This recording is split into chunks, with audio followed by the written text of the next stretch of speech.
Thank you very much. It's a pleasure to be here.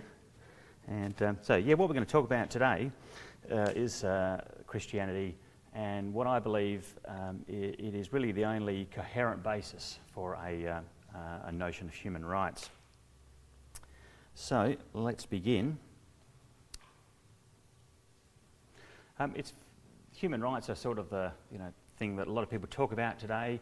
A lot of arguments, a lot of things are framed in terms of human rights. If you think about just recently, we had the debate on same-sex marriage.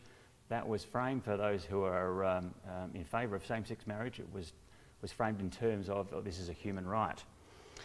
And so many sort of political and controversial issues are framed in that way.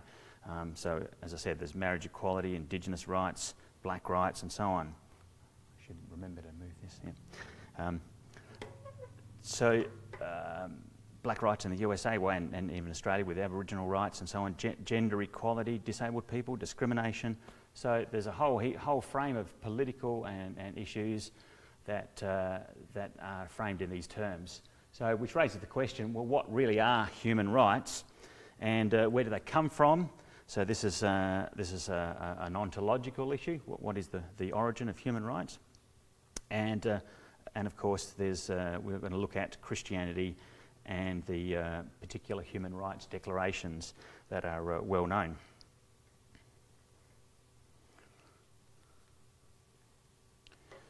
So, look, the common understanding that people have of human rights is framed in the UN Declaration. So the UN Declaration of Human Rights, the UDHR, was done in 1948.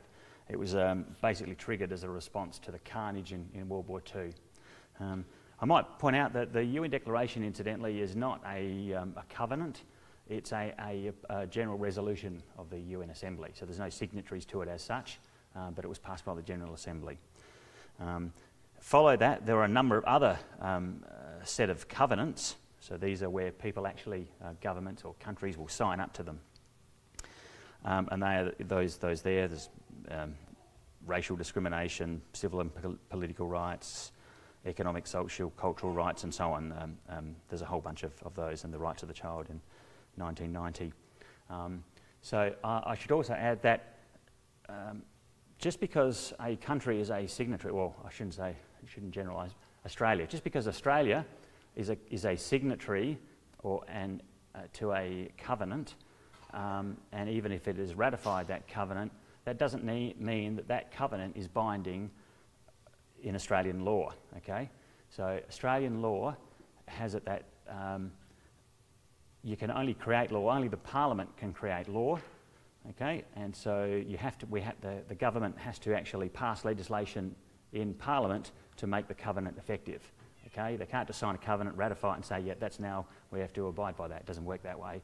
They have to actually pass legislation to do that. Now, one of the interesting things about all these covenants is that they're mere declarative statements. They simply say, there is a right to this, this and this. There is no justification for them. There is no reasoning behind them. There's no explanation or even that much elaboration about what they actually mean, okay? So they're just purely declarative statements. And basically what they mean is what the functionaries and delegates believed that were human rights at the time.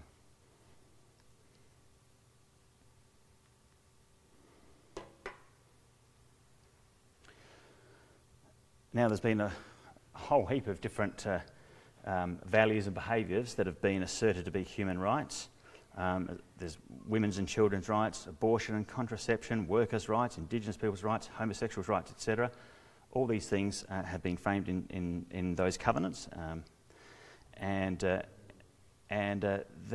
these are obviously pretty controversial things, right? In all cultural traditions, there are people that are going to disagree and agree and so on about what is and what isn't a human right. So how do we actually know what human rights actually exist? What is the content of them? And how do we verify and validate those rights? So when you're reading the UN Declaration statements, I mean, many of them sound fairly reasonable, but on closer inspection, you find that there are many moral and political issues that many, many people disagree on. And so this is where a lot of the issues come in. So, if you're looking at some controversial human rights, most traditional Hindus would not accept that all humans have equal rights. Okay, so Hindus believe in the karma and so on. So there's if you're really bad, you're a dog or something, and if you're really good, you come back as a cow. And if you're not good, you come back as a woman or an undercard, a lower class person. So there's none of that. Those notions of equality and so on just don't exist in that kind of culture. Article 3, the right to life. Again, it's a deeply political issue when it comes to abortion, euthanasia, capital punishment. People are going to disagree about all those things. Western national security authorities believe that it's been important in the current climate we're in, where there's terrorism and so on, that sometimes they might need to use torture or at least some forms of torture to extract information for security reasons. Article 7, practicing Muslims are not going to accept the notion of equality of all before the law. Okay, so in Islamic law, the testimony of a female is only worth, I think you need 3 females to equal the testimony of 1 male, so they're not going to accept that. Article 9, arbitrary detention of residents from opposing country. So if you're in a war with an opposing country and you've got people from that country living in your thing, look, it may be deemed necessary that those people are detained. This is what happened in World War II. People were detained, Japanese were detained in America because of fear of sabotage and intelligence gathering. Okay. Article 17, 2 to 19. Communist and many other socialist nations routinely deprive people of their property, limit their citizens' rights to freedom of thought and freedom of religion and freedom of expression. Okay, so there's no real agreement or consensus about those things. And in fact, from Article 22 onwards, consensus is pretty much impossible. I mean, some of the things that it describes are, no countries can accept that every person has an innate right to social security and the free development of their personality. No country can possibly ensure a right to work and to have protection from unemployment. I mean, that's just economically ludicrous. You can't guarantee citizens a free choice. Depends on what their skills and abilities are. Article 24, the right to rest and leisure or paid holidays. I mean, again, a lot of this stuff is just wishful thinking about what we would. Oh, sorry, I forgot to change it again. Sorry. So, again, that's wishful thinking. A lot of these things are, nice ideas, but you can't guarantee them. Many societies would like to do them and do them, but we can't guarantee them as they are innate human rights. So, what actually is the definition of a human right? Well, normally a right is something that all people may claim simultaneously. Okay, so they're not dependent necessarily on someone else. They are something that you can claim and someone else can claim at the same time. So this is especially the case for human rights because they're meant to be universal and innate. Okay, so therefore claiming a human right shouldn't place any obligations on another person. Okay, so for a right to life, I have a right to life. That means that, well, the only thing the government needs to do is make sure that no one kills me or that, I'm protected from being killed. Whereas saying I have a right to a job puts an obligation on someone else to actually employ me. Okay. Thomas Pogge, philosopher, argues human rights require that we not harm others in certain ways, not that we protect, rescue, feed, clothe and house them.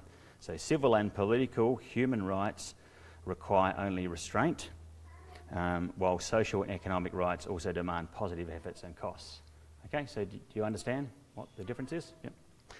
So the exercise of a real human right cannot intrinsically break another person's human right Otherwise, it's not a human right, it's actually a politically imposed right. Okay?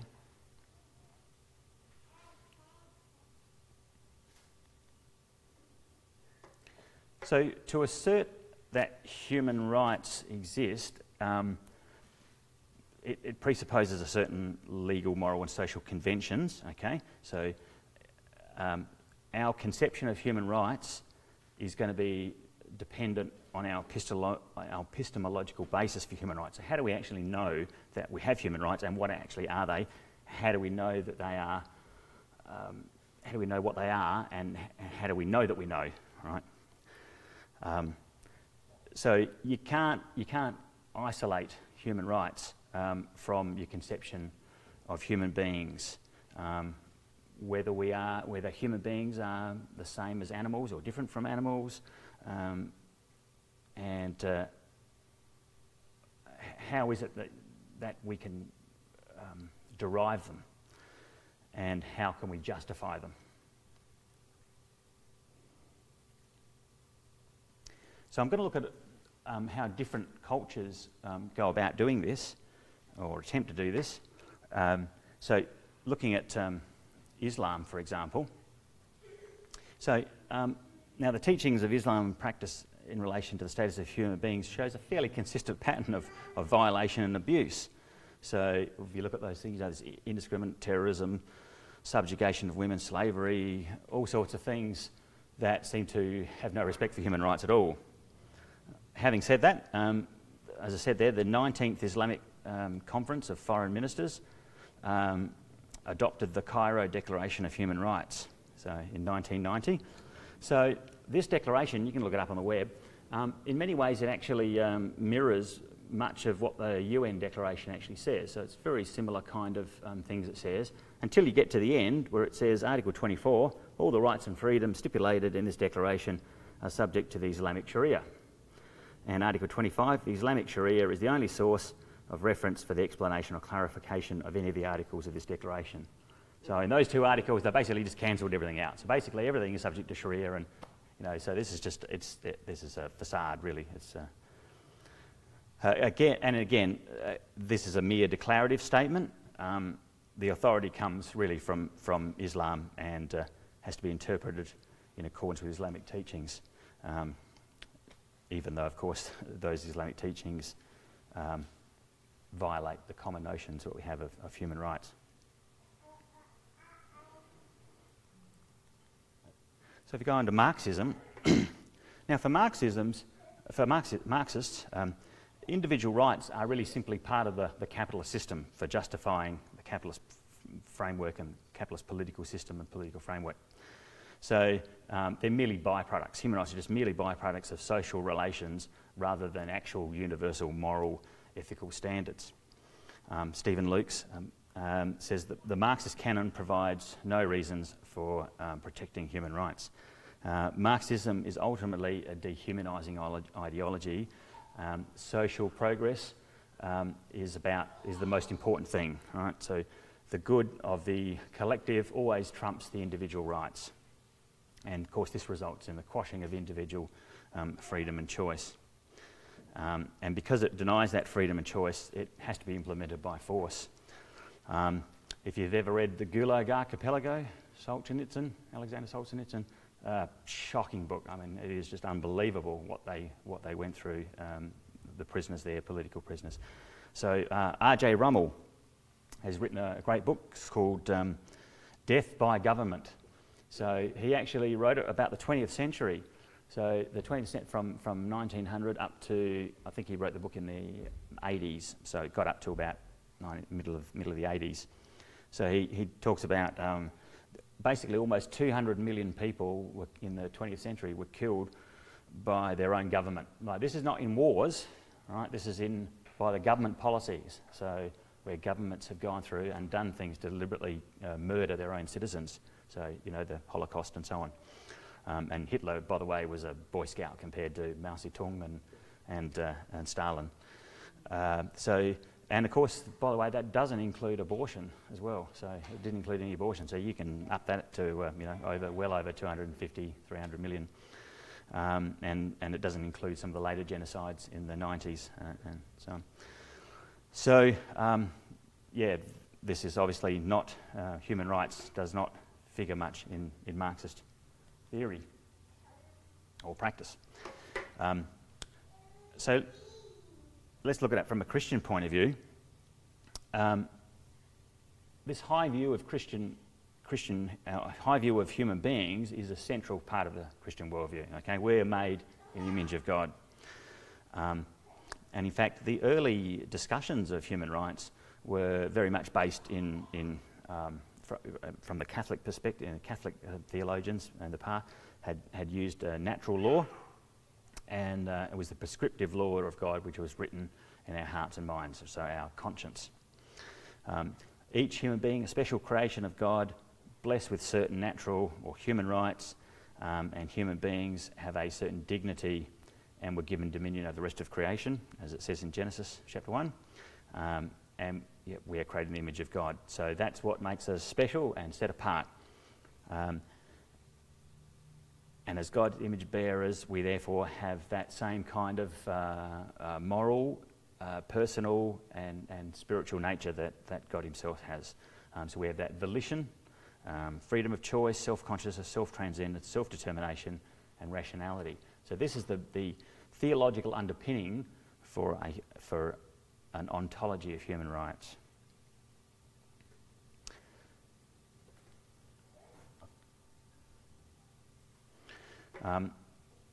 God made us with an innate capacity for relationships. So he made man.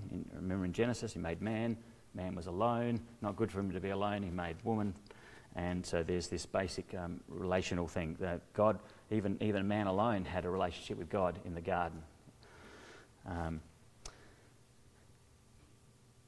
All human beings, because of their conscience, are capable of doing the right thing. Okay, they are not, even if they're not practicing Christians, they have a knowledge, although they have no specific Christian knowledge or knowledge of morality, they have a sense that the conscience, they have a sense of what is right and wrong. So it talks about that in Romans 2. So there is an innate sense of, we have a common notion that it's wrong to kill, it's wrong to lie, and so on. So similarly, all human beings have an inherent sense of what is morally wrong, but we often suppress the knowledge. Okay, so it says this in Romans 1 that we have a tendency to put down the truth and exchange truth for a lie. So according to the Christian point of view, natural law imposes behaviour and character standards on all human beings, regardless of whether they're Christians or not. Now, of course, there are atheists and humanists and so on who would reject that notion of the Christian basis for human rights. They're not going to accept that, so they've come up with their own justification, if you like, for them. They have to find an alternative. So from a secular humanist and liberalism point of view, now there's a range of views, I guess. Jeremy Bentham, he denied the existence of human rights altogether. He called it nonsense upon stilts. Any rights must be found in positive law and must deliver the greatest good for the greatest number of people. Okay, so he was a utilitarian. Now, of course, when you think about that, the greatest good for the greatest number of people, that means if there's a minority, the minorities are going to get quashed, right? Because you're serving what's the greatest good for the greatest number of people. If that means that some minorities are going to get quashed or oppressed, well, that's the way it is. French anthropologist and sociologist Georges Vacha-Lepouge asserted, each individual is dominated by his race and is nothing. The race, the nation is everything. Every man is related to all other men and all living beings. There is no such thing as human rights, no more than there are rights of the armadillo or the gibbon, of the horse, which is horse harnessed, or the ox, which one eats. As soon as man loses the privilege of being a special being created in God's image, he possesses no more rights than any other mammal. The idea of justice is an illusion. There exists nothing but force. Rights are only agreements, contracts between equal or unequal powers. Okay, so he's acknowledged at least that take away the image of God and you've just got nothing. Right? Thomas Hobbes, however, Hugo Grotius and a few others advanced the view which became known as subjective right theory, and that's the notion that human beings have human rights simply because they're human, right? So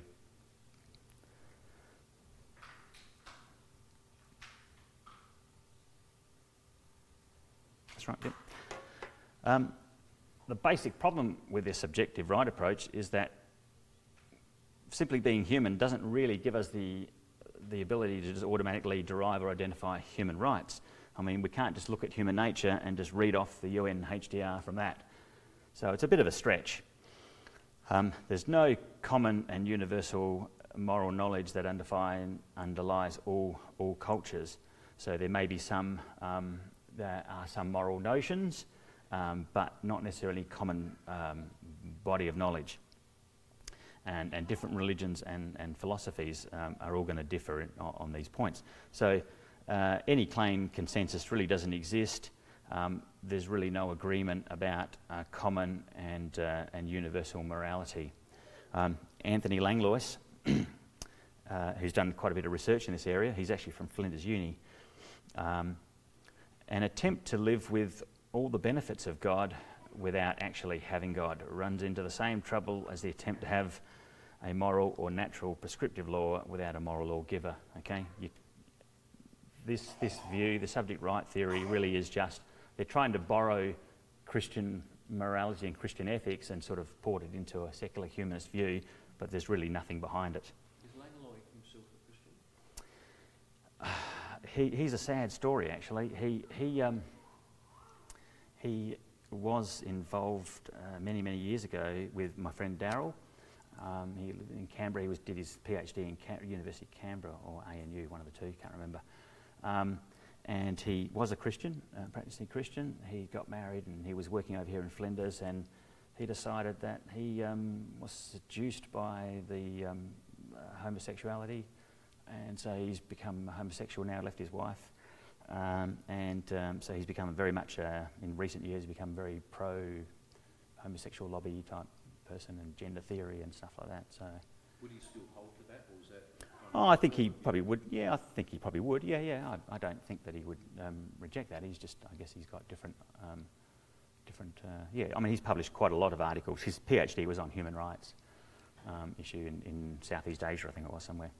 So yeah, so he's published quite a lot of articles on human rights and so on. So yeah, as I said, it's a sort of a sad story. But yeah. I can hold this later, but isn't there a contradiction between no common and universal moral knowledge and the fact that we all have a knowledge and we suppress it? Well, yeah, from the, how do you reconcile those two? yeah, well, there is, because Christianity believes that, but secular humanists don't believe that. So Christianity believes that there is a we believe because we're made in all gods. Yeah. So you're saying that secular humanism doesn't acknowledge a common or universal moral. Well, they pretend that there is one, or they but reality shows that there sort of isn't. You know, I mean, there are lots of people. So they don't see. Christianity realises that although there's a common knowledge, we suppress it. So that explains the difference between what we actually what we believe and what we actually see happening. Okay, so people know it's wrong to lie, but people still lie, right? People know it's wrong to murder, people still murder, right? But secular humanist view, they've got they can't talk in terms of revelation and suppression and inbuilt. They've got to come up with a rationalistic or a materialistic way. Yeah. Okay. Yeah. Okay. Yeah. It's a good question. Yep. So and the reality is that this idea of a timeless standard of human morality is really a relatively recent thing, as I said, from World War II. It's really a manifestation of positive law, so law that's made up.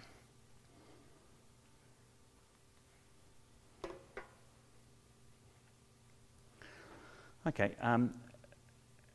one of the other issues, of course, is that many of those progressive ideas that have come through the Enlightenment period and that are underpinning secular humanism have directly inspired much of the carnage and that we've seen in the first half of the 20th century. So the world wars and also some of the genocides and oppression of people groups. And they come from things. And Darwinism is a classic. So philosopher James Rachels noted that Darwin undermines the Judeo-Christian belief in the sanctity of human life. Darwin himself said, man in his arrogance thinks himself a great work worthy of the interposition of a deity, more humble and I believe true to consider him created from animals. Okay, so certainly, human beings are really just, in Darwin's view, that we're just highly evolved animals. And if we're highly evolved animals, they're not really a unique class of creature. So you can't really talk about human rights because there's nothing special about humans. We're just animals, just maybe a different kind of more evolved version of animals. And so so basically, Darwin had provided a naturalistic explanation for his origin of ethics. So Darwinists generally dismiss the notion of human rights as a chimera. And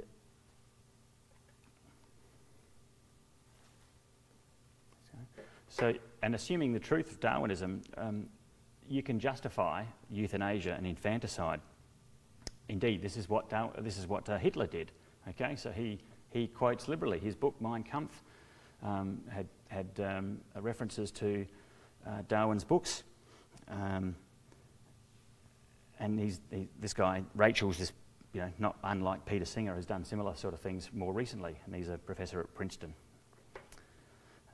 So Darwin's stress on the struggle for existence also contributed to the valuing of human life. So Darwin himself explained that the mass human death was actually beneficial, and mass death was inevitable and necessary.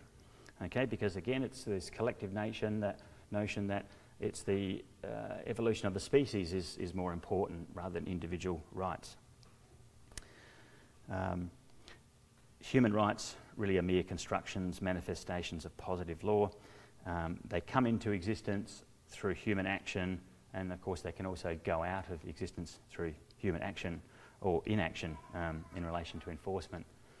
It's interesting that the Soviet Constitution guarantees freedom of religion and things like that, and fair trials and all that sort of thing. But of course, that was never actually practiced. Human rights are instruments, are often ignored, manipulated, reinterpreted in accordance of what is politically expedient. Okay, so that's the cold reality, unfortunately.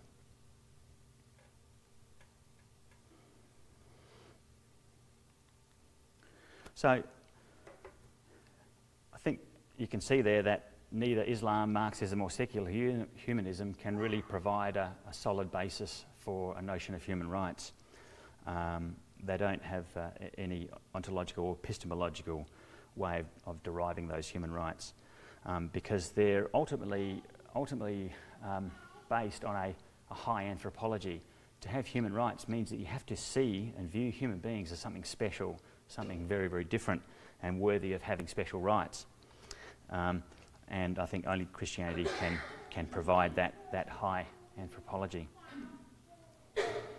I want to go through now looking at the UN Declaration, just go through some of the articles and look at where Christianity addresses those articles, because I think that Christianity has some good justifications, and we can show that Christianity actually teaches and practices what those notions that are defined in the or declared in the UN Declaration.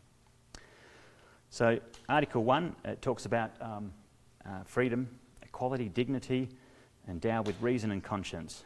Article 5 about no cruelty and torture as well. Unlike animals, all human beings, as I said, past and present, are special creations of God made in His image. All human beings have an innate worth and dignity and are equally precious and valuable. Okay, so there is an equality in human nature. It is on this basis that human beings are deserving of the special protections in the form of human rights. So cruelty and torture, again, they're a violation of this Christian high anthropology. Christian ethics brings freedom.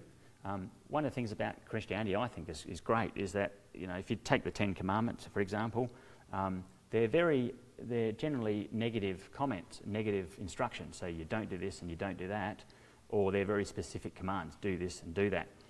And if you think that no-go zone, if you like, that it creates is actually quite small. As long as you avoid doing this, the rest of it you're free to do. In fact, even the very first command, God told to Adam, you know, the garden's yours, just don't touch that tree, the rest is freedom. So I think there's an innate freedom in Christianity.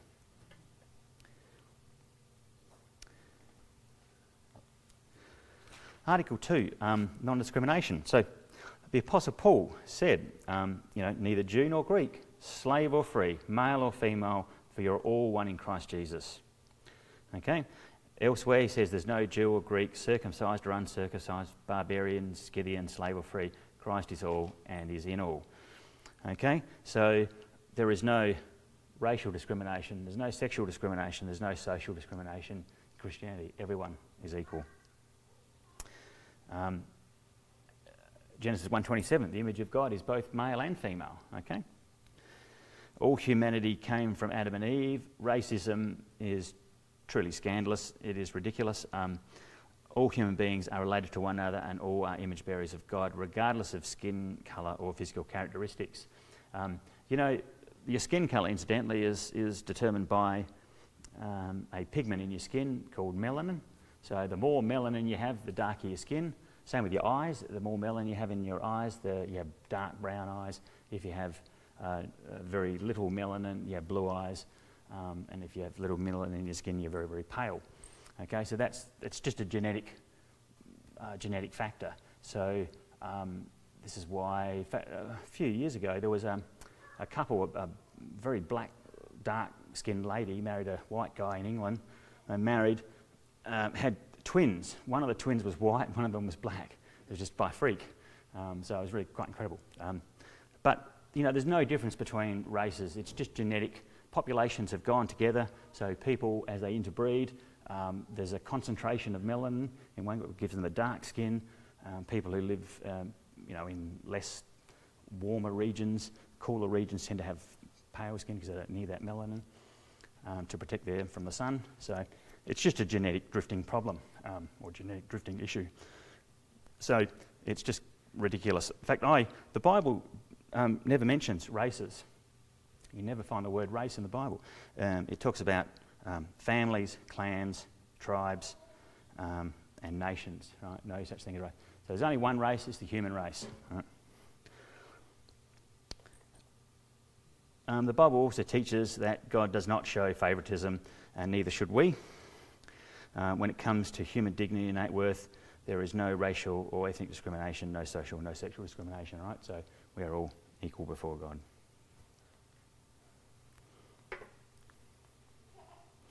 The right to life, liberty and security. Article 3. So Christian teaching is emphatic: you shall not murder. Okay? Murder is a heinous crime and it violates the image of God in man. Okay? Now, yeah, one interesting human right that seems to be missing from all these declarations is the right to be born.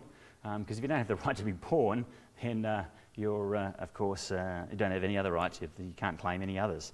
Of course, I think is the most fundamental human right.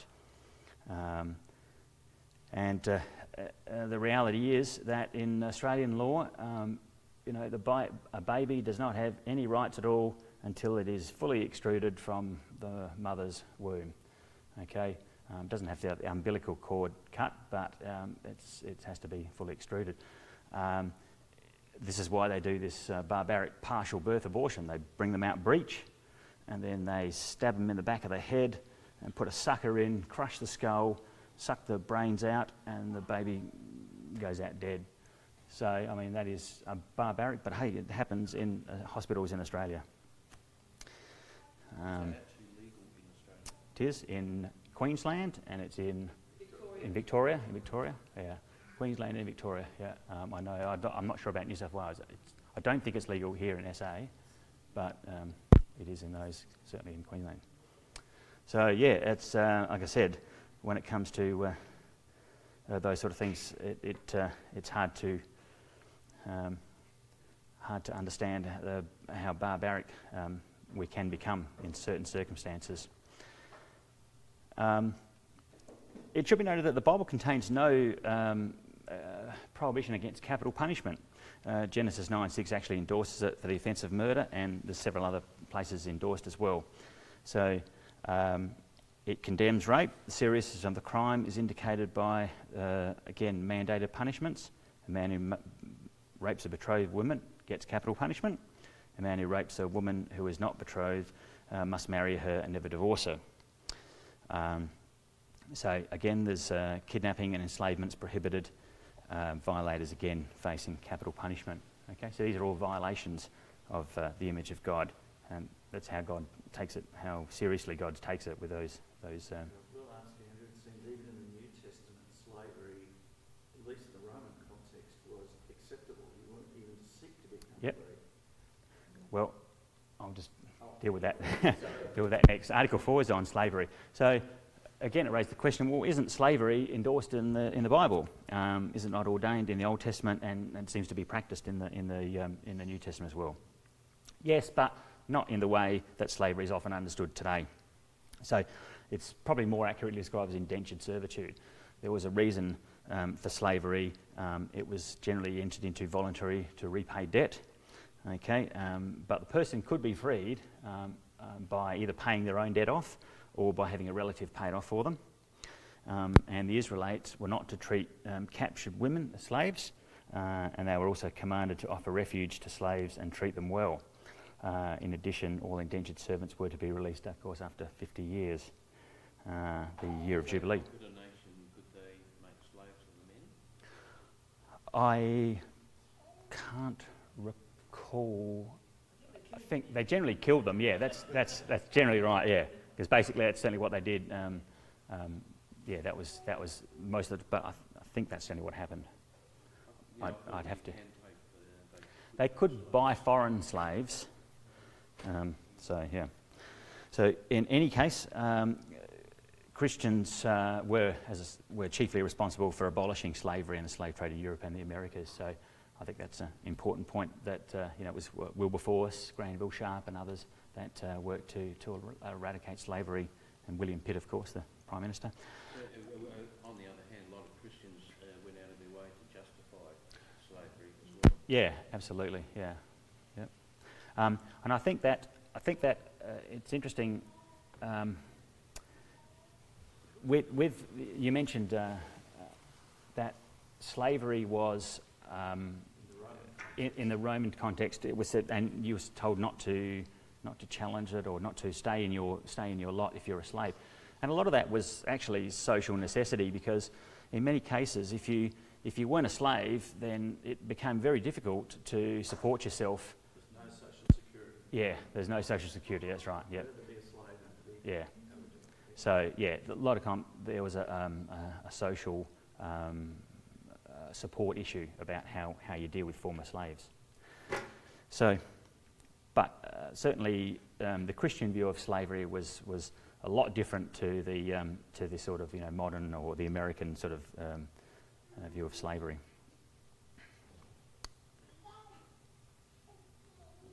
Back modern, the slavery only a few hundred years ago also had a very racial context to it as well. Very Yeah. racial context. Yeah, in fact, well, the reality is that a lot of people, when they think about slavery, they think about black slavery in America. My heritage is Slavic, right? The word slave comes from Slavic people, because Slavic people were traditionally slaves. So that's where the word slave comes from. So people from Slavic nations were historically taken as slaves. So blacks enslaved other blacks. In fact, that's how black slavery started. There were wars. Black chieftains sold their captured slaves to Arabs who took them off to Europe. So blacks enslaved blacks. blacks enslave whites, whites enslave whites, whites enslave blacks. Okay, so it goes all round. If you look at the history of slavery, it's everywhere in the world had practiced some form of slavery. Okay, law and justice. So the key characteristics of the God of the Bible is that he is just, right? That's sort of a fundamental point about God. He is just God. Justice matters to God, and that is with respect to both civil and criminal offences, okay, and procedural fairness. So Christianity's high anthropology means that all human beings have a right to recognition as a person before the law, right? So we are people and we have equal standing before the law. There is no second-class citizens as such. Bible contains many stipulations regarding procedural fairness. Okay, so for the Israelites, disputes were to be settled by independent judges with varying responsibility appointed by Moses. So often at the first level of dispute, Moses said, well, look, in fact, he did it on Jethro's advice, I think it was, who said that, the first level of cases, you appoint some people. Then you appoint others who supervise them. So harder cases will go to them, and if they can't solve it, then bring it to me and we'll solve the case. So, which is, I guess, what our courts are based on. So we have a magistrate or a county court or a district court for some cases, the Supreme Court for harder cases, and then of course the High Court for the most difficult cases. So there are strict procedural rules were in place for making accusations of wrongdoing. There was no room for any arbitrary arrest, detention or exile, or the presumption of guilt, and divine law was not retrospective. Incidentally, this presumption of guilt is actually happening more and more, both in the civil matters and in even starting to go into some criminal matters as well. It used to be that you're presumed innocent before proven guilty. Okay, the courts took that approach that you've got to actually prove your case. But increasingly in civil stuff, the standard is set that, you're assumed to be guilty, and you've actually got to prove that you're actually, an exception or you're innocent. So, sexual sexual abuse with children and things like that. Yeah, that's probably yeah.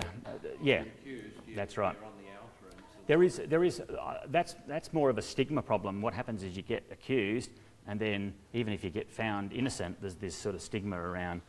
Because I know in cases, when a lot of these cases go to court, they actually fail because some of them happened so long ago and there's no evidence to prove and so on. So sometimes it's her word versus his, his word versus whoever's.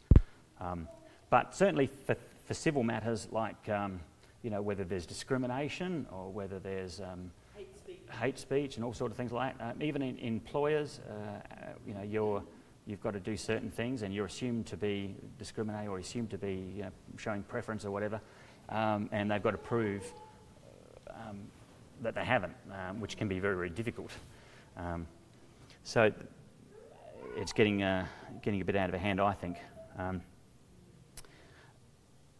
And the people were explicitly forbidden from giving false testimony. Of course, one of the 10 Commandments was you shall not give false testimony, slander. Moreover, multiple witnesses were necessary, and false and malicious witnesses were to be appropriately punished. Okay, so you remember you had to have 2 or 3 witnesses in the Jewish legal process. Right?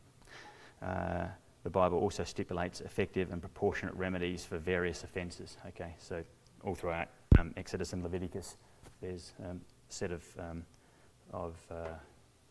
offences and the corresponding penalties for them.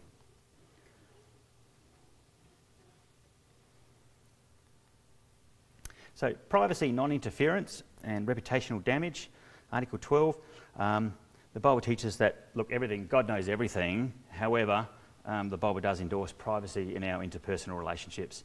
So the Apostle Paul entreats the Thessalonians to make it their ambition to lead a quiet life, mind their own business, and to work with their hands so they will not be dependent on anybody. Gossipers, busybodies, are roundly condemned. Jesus stipulated that when giving alms, we do it in private, we don't announce it, and the Bible also condemns unjustified attacks on a person's honour and reputation, and false testimony and slander.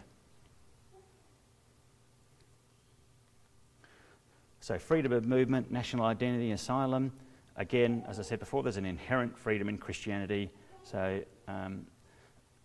Christians are free. Basically, Paul certainly used his Roman citizenship. He asserted that when he needed to. And we were commanded to treat immigrants well, and to grant asylum and protection to escaped slaves. So, yeah, I think the Bible has got that covered. Marriage and family, Article 16. So there is a Bible is emphatic. Family is the basic unit of society. Again, right at the beginning, and that it was intended to for the raising of and training of children. Husband is to love his wife. Wife is to respect the husband. Adultery is forbidden. The father is to teach and train children, not exasperate them. Children are to obey their parents. So there's a mutual respect. The Bible also indicates the decision to marry is a free choice and an agreement between the parties. Again, none of this child brides or forced marriage or arranged marriages. It was a free choice. Sorry, when did you actually say that? Genesis 24, 1 Corinthians 7, 8 to 9, 33. So arranged marriages, you reckon, are contradicting? Well, you could. Yeah, I think you probably could argue that, yeah, given that if there's not a free choice. Yeah. I know it's practiced, it was practiced in many cultures in the past. So. Well, I've been told, I'm not sure if it's true, that the arranged marriages seem to be just as successful as... I'm sure they could, I agree. And ultimately, you know, I know everyone here is married. You know that you've got to work at it, and you've got to decide you're going to have a commitment. Marriage isn't easy, and you know you have rough times, and you've got to make that choice. So. I suppose I can repeat this good case early on where Abraham sent his servant to his homeland. Yeah. Choose a bride. Yep. But the bride was not required to go. Yeah, he asked her. Yeah, that's right. She should go. Yeah. She had to, Yeah. in fact, she almost against her own family. She said, "Yeah, I want to go." Yeah. Because they said, "Wait." She said, "No, I want to go now." So Yeah, that's right. that principle established quite early on. Yeah. Yep. True. Neither the Bible nor the UN Declaration actually endorses homosexual marriage. There were actually a couple of legal cases querying this, and both of them affirmed that there is no responsibility for a state to endorse a homosexual marriage. And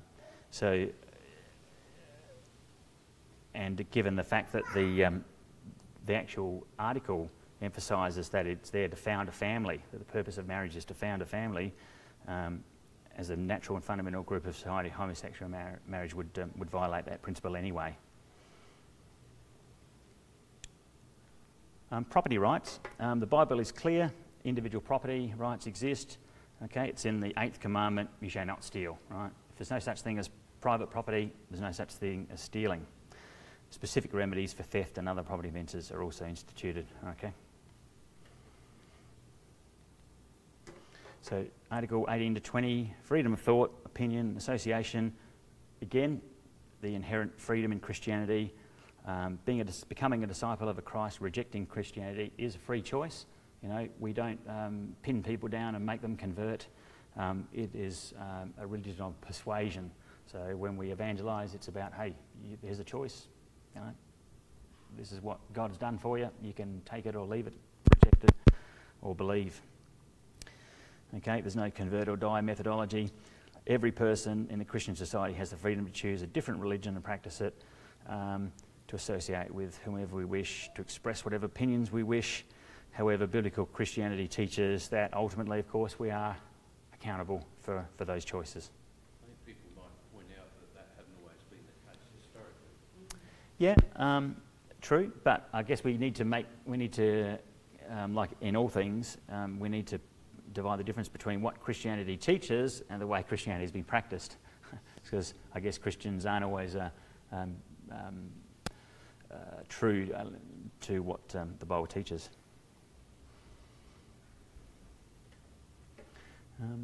Finally, participation in government. The Bible teaches that governing authorities are ordained by God and are practical necessary for the maintenance of justice and social order. Okay, so we're commanded to submit to those governing authorities as well. There's no prescription for the actual form of government. However, I think that there is a recognition, Christianity recognises that human beings are fallible. Okay, so there is a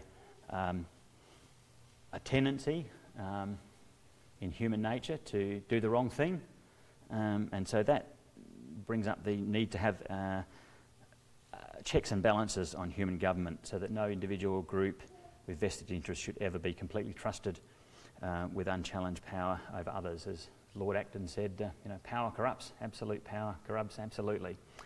Okay, so I think when they have a centralised power, and you see this in the despotic regimes in the past, Stalin and Hitler and so on, when power is concentrated, there is a tendency for corruption. So if power is distributed, and I think this is one of the writers in of the American Constitution, the founding fathers actually made this very point that that government is really an ultimate check on human fallibility, an ultimate reflection of human fallibility. That the people elect who's going to be the government, and the government, that the power should be distributed so that it's not concentrated. There is a judicial arm, there is a parliamentary arm and an executive arm, and those powers shouldn't be mixed up.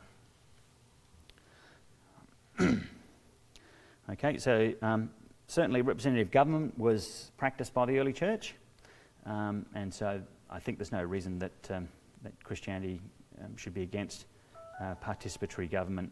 Governing officials, incidentally, were to dedicate themselves to their task in full capacity and be supported by taxes as well.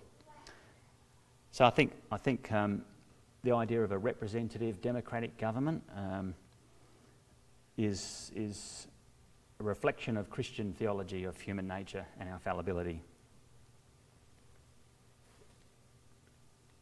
Now, Articles 22 to 30 is where Christianity departs, I think, from the UDHR. This is where you get some of these more wishful thinking. Now, this is not to say that Christianity is against some of these things. The Bible doesn't just... it's just that the Bible doesn't view them as fundamental human rights. So rights asserted... these rights asserted, they place onerous obligations on others. Okay, so, and it would mean that the rights of other people are violated. So if you're placing an obligation on someone else, then obviously they're going to lose some of their rights.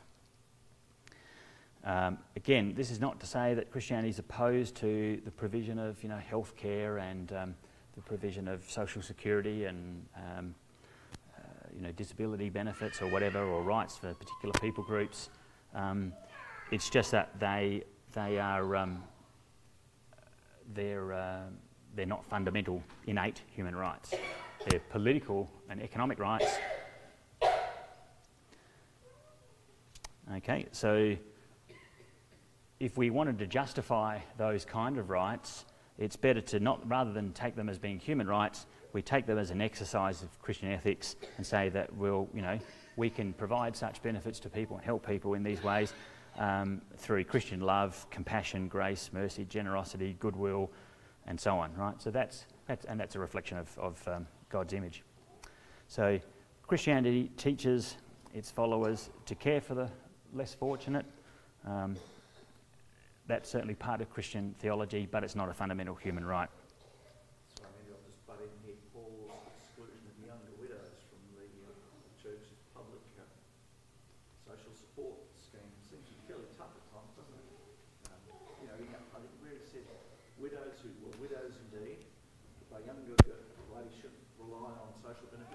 and get married again. Yeah, yeah. Well, even in the Old Testament and the gleaning, so people people harvesting were instructed they had to leave a certain part for gleaning for the poor to come in afterwards. Now they didn't cut it and deliver it to the poor's doorstep. The poor had to come and get off their butts and actually come and collect it. Okay, beggars had to go out and beg and so on. So yes, there was. So it's a axe. Yeah, work for the dole. Yeah, it's based in Christian love and compassion rather than a fundamental human right. So, and throughout history, we can see that Christians have routinely practiced these things. Not always, but in many ways. So, many of the great hospitals, hospices, orphanages, charities in the world were started by or founded by Christians. And of course, we also founded the great universities, the first at Bologna, Paris, Oxford, Cambridge, and the like. So, okay. I think I'll leave it there. I think that Christianity, as I said, is the only coherent and reasonable basis for an ethics of human rights. None of these other worldviews can really offer anything in comparison.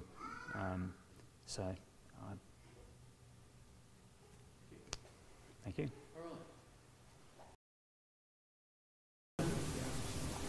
Thanks very much, Andrew.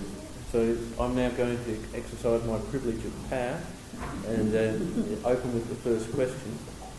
What's the relationship between rights and responsibilities? Because isn't kind of rights more of a I want to get my bit, whereas responsibilities is more of a giving mode?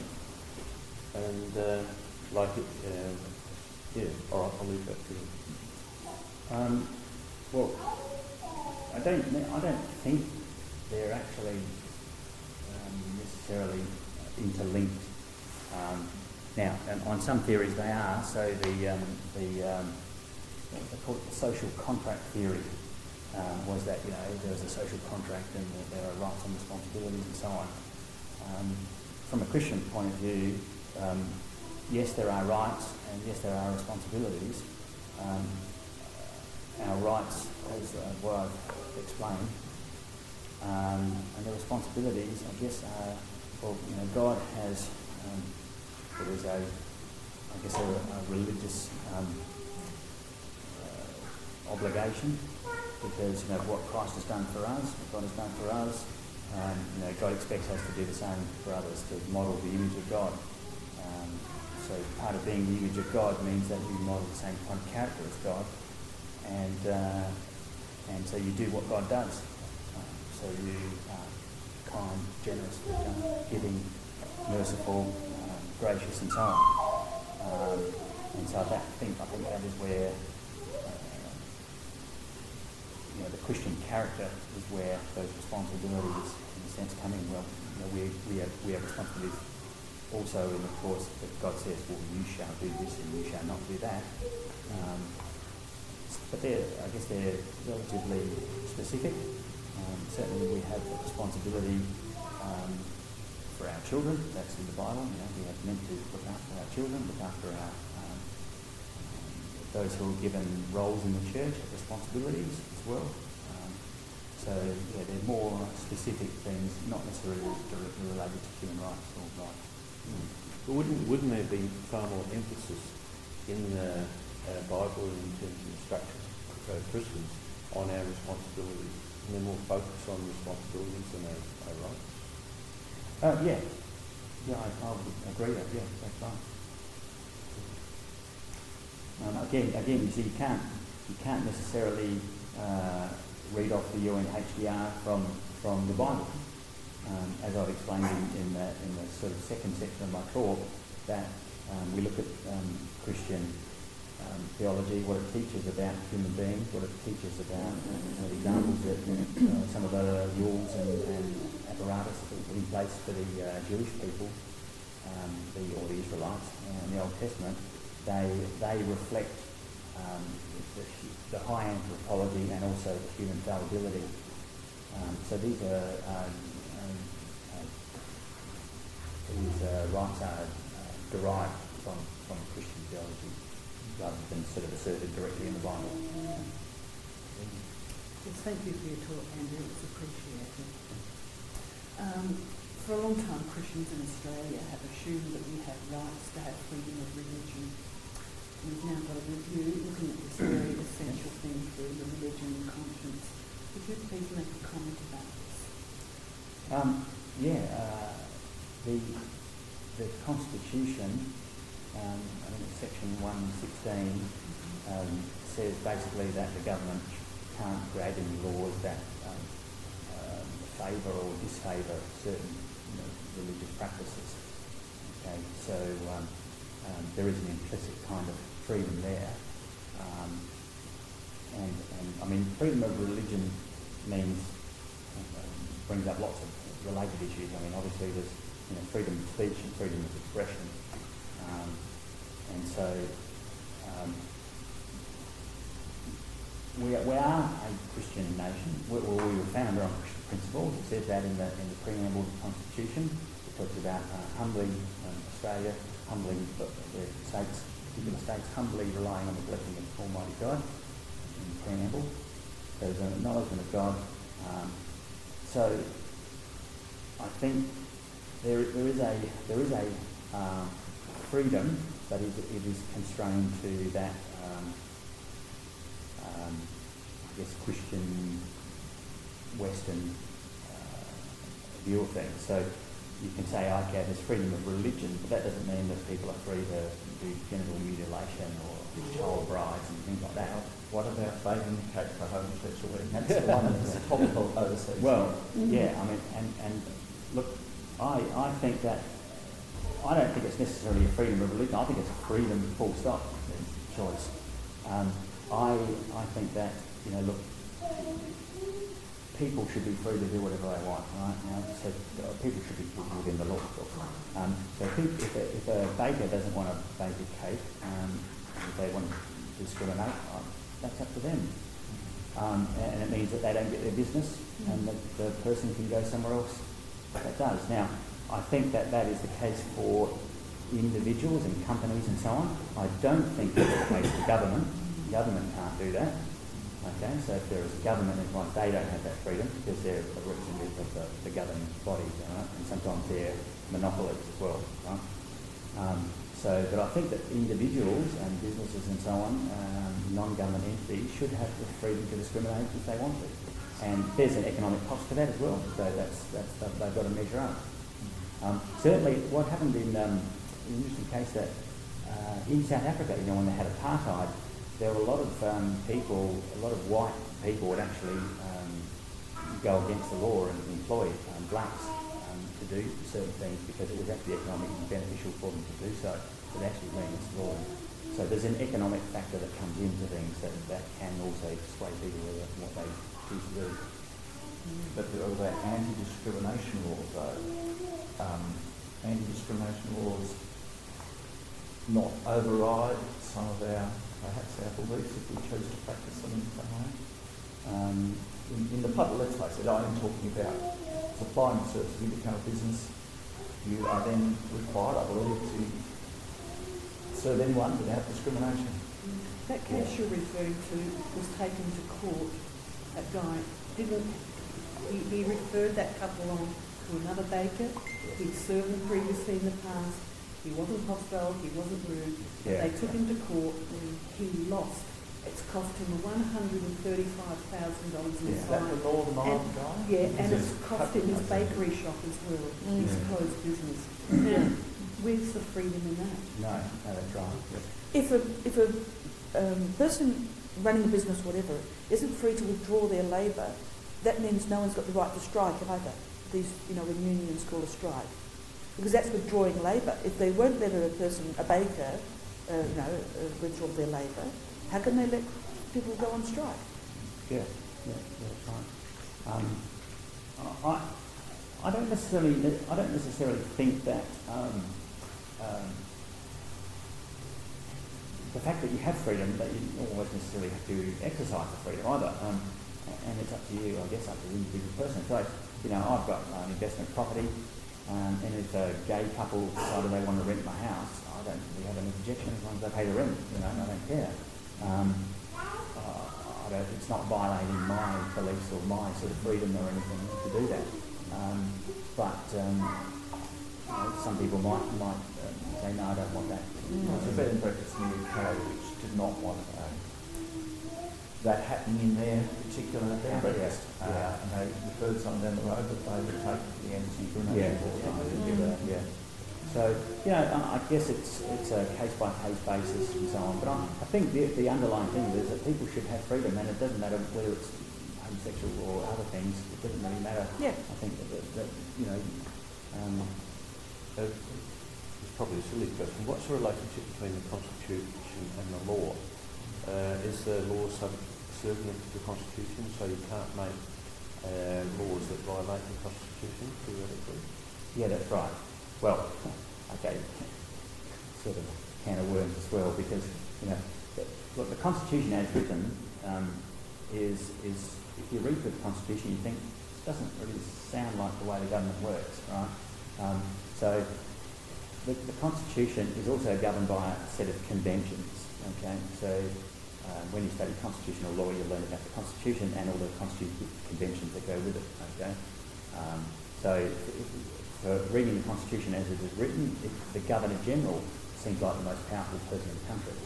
But by convention, the Governor-General's figurehead, the Prime Minister, is really the governing authority, or the Cabinet, the executive government, and they advise, so the Governor-General act on the advice of the executive government. Okay?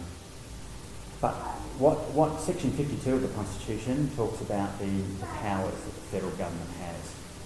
Okay, so the Commonwealth government, so the state government have their own constitutions, but the federal government has a limited set of powers. The state governments generally can make law about anything they like.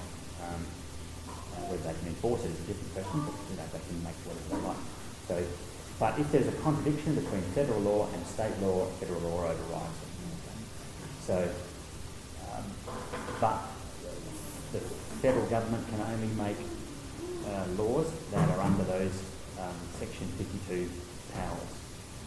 So there's a whole list of them, 20, 30 of them. So, now, unfortunately, what the High Court has done in recent, in fact over many years, is expand Canberra's, they've reinterpreted some of these powers to, rather than reading just what they say, to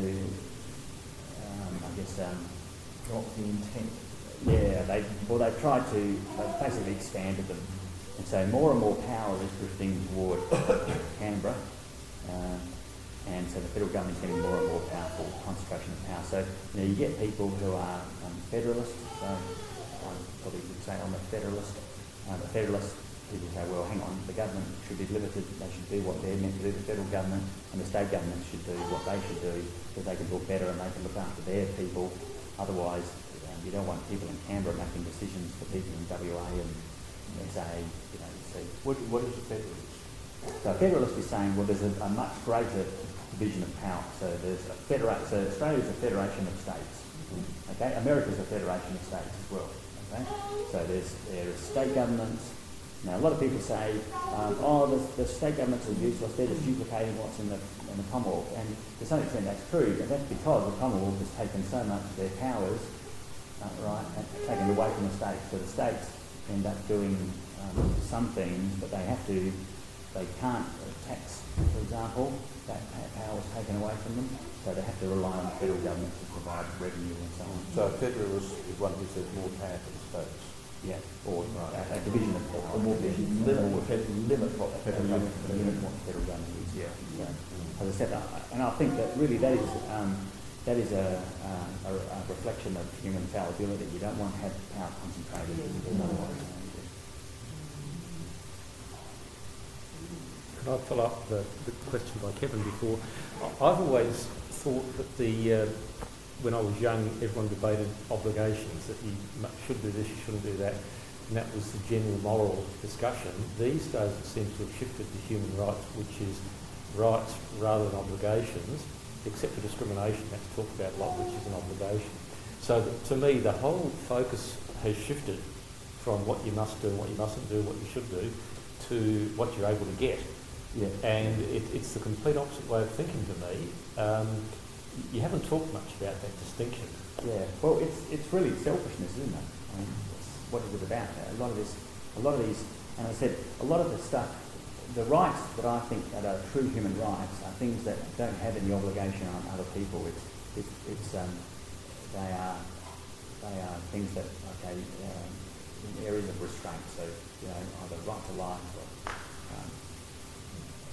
you know, rights to freedom of religion or whatever, right to free speech and so on. But they don't. Everyone can exercise those rights. Me exercising it doesn't affect you. Well, you might be offended by what I say. You know, that doesn't really affect you. You can choose to be offended or not. So, you know. But I think it's ultimately all these other things. It's from Article 22 onwards in the UNHCR where it talks about all these, you know, social and political rights and so on. You know, you have a right to a job and a right to employment, a right to self. You know, I think they ultimately appeal to people's selfishness. And I think that's where the change is, because before it used to be we had obligations and we could do things, and now it's all me, you know, kind of society. That's unfortunately the way things have happened, I think. What if you were to frame that in terms of group versus individual perspective? What weren't we, to Rick's point, weren't we more community focused before, and you're worried about your nation and your community, but with globalisation, communications, everything else, now it's, in the Western world, it's all about individuals. Doesn't that drive into that same narrative? I mean, is it possible to be generous and individualistic in a society versus somewhere, you know, like a more Asian or a more traditional South American, African type, where community is the main focus and the individual only has a place within that community? Is that part of the narrative that's changed? Yeah, but I mean, I think that if you're an individual who's generous, you're individual, but you're not individualistic, or you're not. So I think that actually Christianity or Christian theology focuses has an individualism. There's an individualism inherent in Christianity. We are individuals. We are as individuals responsible for our lives, not as a collective. We don't stand before God as a collective. We stand before God as individuals. Right? So I think that there is a not selfishness, but self-interest in Christianity. Right? So the Bible talks about loving your neighbour as yourself. So you've got to love yourself first before you can love your neighbour. Okay? You've got to worry about your own salvation first before you can talk to others about God's salvation and you experience it yourself. So there is a self-interest first, because ultimately what do? We're asking for God's grace and forgiveness so that we can have a relationship with God. It's about us and God. Right? So that's different from selfishness, which is all about you and you don't care about anything else. I guess I'm asking, hasn't one led to the other? Hasn't one played into the other as we've become more and more individualistic? The conversation has changed more and more about rights. And it's that, I'm agreeing with you, that individualism is somewhat enshrined in the biblical text. There's some tension in that. Yeah. But is that almost inevitable? If you look at 2,000 years of Christian history, would you say that we've actually been on a path to the individualistic societies that we have in the West right now? Like I said, it's 2,000 years, and it's only relatively recent that we've had a lot of this kind of problem. So I think, when you think about it, I know a friend of mine, Mike Bauman, he wrote a piece called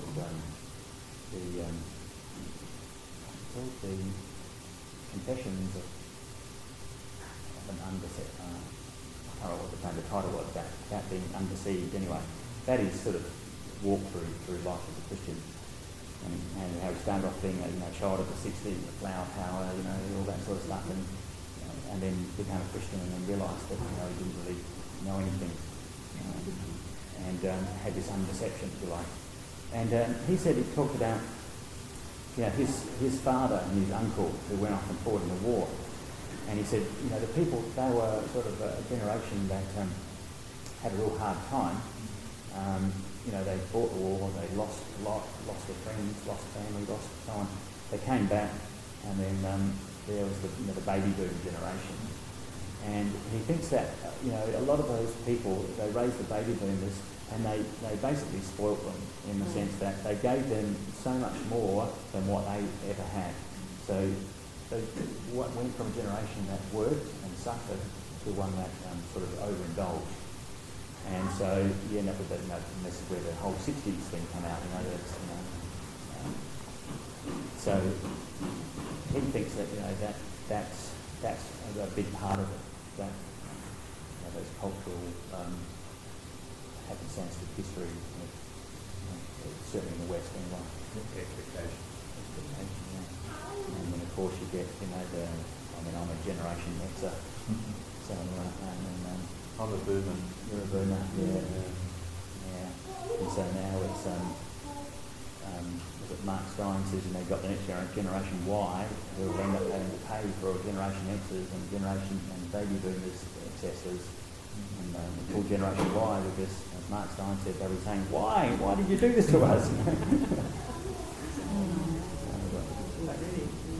So another sort of slightly different topic.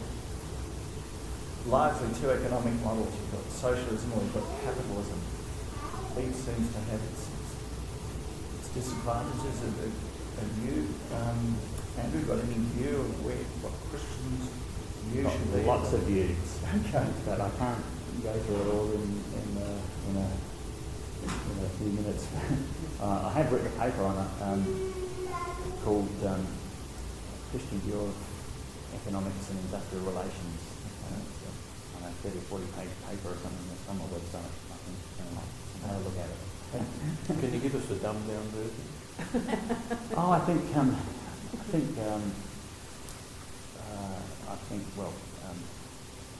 okay. We talk about capitalism. Capitalism depends on what do you mean by capitalism, like everything, how you define these things. I look at it like this. There's what we might call it's free markets, free market economics. As a friend defines it, there are two ways of looking at economic exchange. There's the peaceful means of exchange or the violent means of exchange. Right? So the peaceful means of exchange is I do something good for you and you do something good for me, right? And we're happy. Right? The violent means of exchange is unless you do something good for me, I'll do something bad to you. Now that's socialism, right? So you've got to do this, and otherwise there's a penalty, right? So I think free markets is more in line with a Christian point of view. I define it like this. I say, well, it's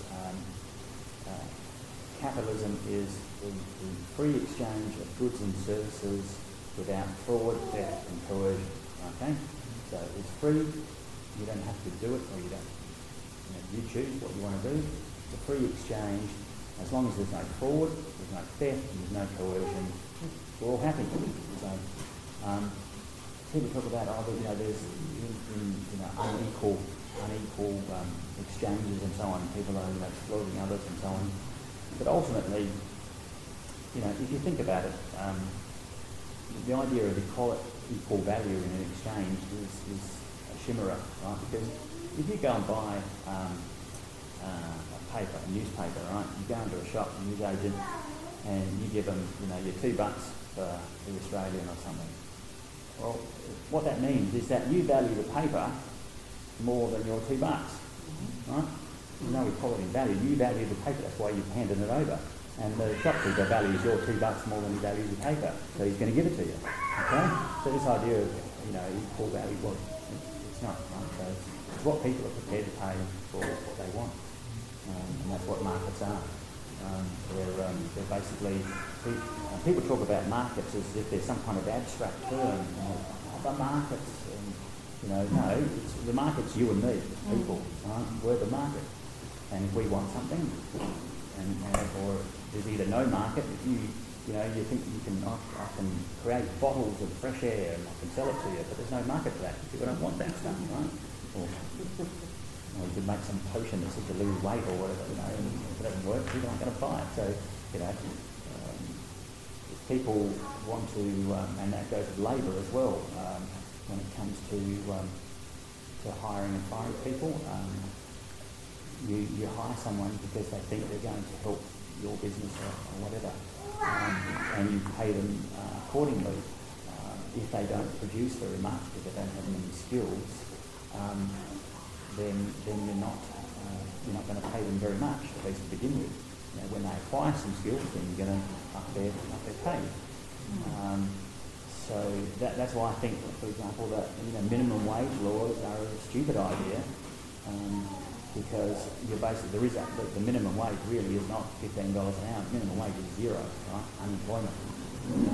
So if you've got if the minimum wage is $15 an hour, and a person can't produce to you $15 worth of productivity an hour, you won't hire them, right? And so they're going to be unemployed.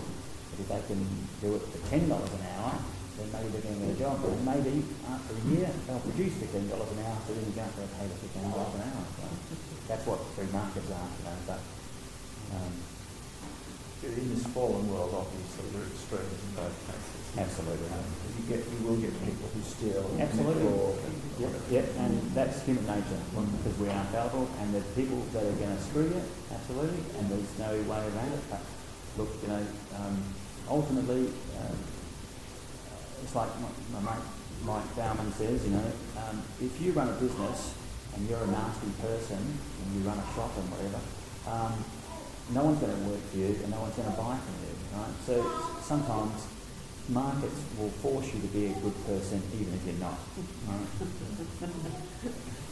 That's only assuming equal bargaining and stuff like that. That's why we have labour laws, and that's why we have the existence of sweatshops and things that we're actually trying to work out. That's why we have, the biggest commodity in the world these days is actually people rather than drugs. Yeah. Well, look, I have a little bit different view on the whole sweatshops thing. Look, there's no need or warrant for that in Australia, right? However, the fact is that in many cases, we tend to impose our standard of living on other people in other countries. And for someone to work for $5 a day or whatever, we think that's horrific and that's exploitation, which in Australia it would be. But in some other countries where their choices are very limited, then actually those are actually good, good jobs for those people. Yeah, I think that understates the problem faster. Oh, look, it might do, and I'm not saying that there aren't, exploitation in those countries as well, but I'm saying that generally, I think we need to be a little bit less. I think we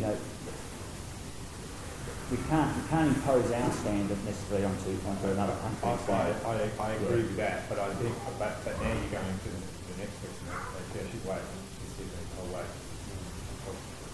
By the way, your voice will get picked up on the microphone. You have to be close. Oh. Or shout. Okay. We're waiting, Tom. Oh, okay. Well, so this goes into then the next question I was actually going to ask, which we were talking about overcopying. And that is, we could assume, and I'm sure we would agree on an absolute value there somewhere, that somebody is either being exploited or not exploited, because there's something that's absolute. There's lots of cultural concerns. Yeah, $2 a day, their situation might be good, but at some point they're being enslaved or they're being utilised because they are poor. Think about people who actually have to give up kidney and stuff like that. Yeah. There's lots of situations. There's lots of situations you can think about. Yeah, there are absolutely. Right. So we could agree on the absolutes. And this is one of the things that I hear so many atheists arguing from the UNH, the Declaration of Human Rights. They actually use that as a surrogate for absolute morality. They will use it as a surrogate. What's the best way, and actually I like the comments you had on Marxism, because that can actually be useful. What's the best way of explaining to folks who are relying on the UNHCR as their morality? And again, I quoted over the break Peter Tatchell, who's the head of the I think the UK Secular Society, and he relies on this document and the process we're putting together. That's the basis for his faith. What's the best way of debunking that to somebody who's using this as their morality? Well, as I said, it's just a statement. It's just what people have said. Well, there's no justification for it. So I would just say, well, why should we take the UNHCR? I mean, it's what a bunch of people back in 1948 thought, but you know, why is that the standard? There's no reasoning, no. Well, because he argues that we've had the best of human beings. We've had, you know, people from China, we've had people from here and there. And I don't know about how this thing was actually put together, but I'll take his word for it. He will argue it's because it's the best of human beings, and that's what we can do. That's the best of us. He's sort of trying to indicate this is the best of us, and it's a brute fact. And you're saying it's far more arbitrary. How do you demonstrate that? Well, factually, I don't think it is the best. In Australia, it was a relatively small group of people that did it. It's not. It wasn't like you know, I had a World Congress and they all decided to, you know, kind of be. I think the bill was the resolution was drafted, and you know, sort of the vote, and I said yeah, because it's not binding. It's just a general resolution of the General Assembly. So they're all feel good notions. But they don't have any kind of legal effect. But like they're just a declarative statement. So is it mainly driven by a kind of a Western Caucasian? Yeah, well, people like America, France, World War. England. The victors of World War II. Yeah, victors of World War II. Because he's on the UN Security, all the permanent members on the Security Council. Well, because they wanted because of World War II. Yeah. So, and Russia, of course, as well, right? So, you know, I mean, Russia don't pay any attention to human rights. You know, the Soviet Union, they were part of it, and neither did China. So, you know, and of course they have a what do they call it, a veto on the UN Security Council. So, you know, and the French are there because heaven knows why. They think the only time the French win is when America doesn't fight and never won a war in 1,000 years. Yeah, he's only 200 years. But you see, I think the argument they would use is that see how bad Russia is because they're not actually acting in accord with the declaration. Yeah. See how bad China, see how bad we are because we're not acting in accord. So they've used it as a surrogate for how we understand the teachings of the gospel, right? They've used it as a surrogate, and I'm finding it very difficult to actually debunk or even to have a starting point for people. Actually, comments again on Marxism are very useful. I think that might be a useful jumping off point. Yeah. So is he a Marxist? Probably not. Oh, actually, no. Maybe so. Maybe so. Yeah, maybe so. Certainly socialist. Yeah. All right, we better call it quits now. It's 9 o'clock. If you'd like to discuss anything further with Andrew, then you can do so afterwards. Next, on the 8th of March, we've got Tom over here who's going to talk on ethics of artificial intelligence. AI, morality, and... you talk about it, I'll just go and get his views. AI, morality, and theology. And actually, this is very useful. I've got a few more billets that I'll add in. Because I think we're going to see a huge upheaval in our capitalist system. Actually, we're starting to see it. Yeah. 6,000 people a day laid off because of automation. Being laid off from that is just a drop in the ocean of what's actually happening around us. And there's theological implications for it. Oh, good. So I look forward to that. So thank you very much. And here's your human right for all your good work. Thank you. just a follow-up question. Do you actually think you agree with your statement that Christianity is only coherent basis for human rights? Did he prove his case or not? I think you were quite right to talk, as someone pointed out. In practice, Christianity has got a lot of bad stuff to overcome. You think of primarily the IRA, the 30-year war, when much of Europe was depopulated, the Salem witch trials, all of those things, because they'll throw them at us every time. So you have to differentiate between Christian practice and what Christianity teaches. So we haven't always been consistent, absolutely. Also, Judaism has to be considered. So if you say the Bible is the foundation for human rights, I think that might satisfy everybody. Yeah. I'll satisfy everybody here. But not. The present company's all I've meant. And look, a lot of the basis and the human nature and the setting up of the foundational structures that I talked about, most of them are from the Old Testament. Yes. That's right. Absolutely. Yeah. Well, I normally talk about it from Judeo-Christian worldview. So, Okay, thank you very much.